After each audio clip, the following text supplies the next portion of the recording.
অন্তর্বর্তীকালীন সরকার গঠিত হয়েছে তাদের কাছে আবারও দাবিগুলো উপস্থাপন করছি। খুব জোর দিয়ে এই দাবিগুলো উপস্থাপন করছি। এবার আশা করছি যে এই দাবিগুলো পূরণ হবে কিছুটা হলেও। আমাদের 1 নম্বর হচ্ছে সুষ্ঠু দাবিগুলো উপস্থাপন করে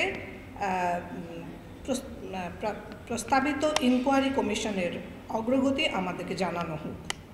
দ্বিতীয়ত হচ্ছে ইতিপূর্বে সকল তদন্তের প্রতিবেদন পাবলিক করা হোক, সবাই যেন জানতে পারে কী হয়েছিল সেই সময়।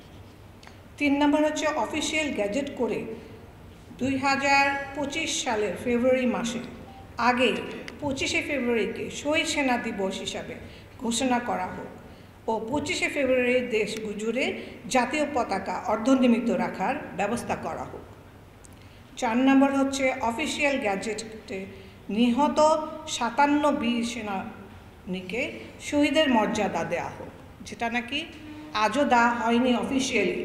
আমরা শুধু ক্যান্টনমেন্টে মানে আর্মিতেই শহীদ হিসাবে স্বীকৃত, কিন্তু বাইরে কোথাও নেই যেখানে আমরা অ্যাড্রেস করব নিজেদেরকে।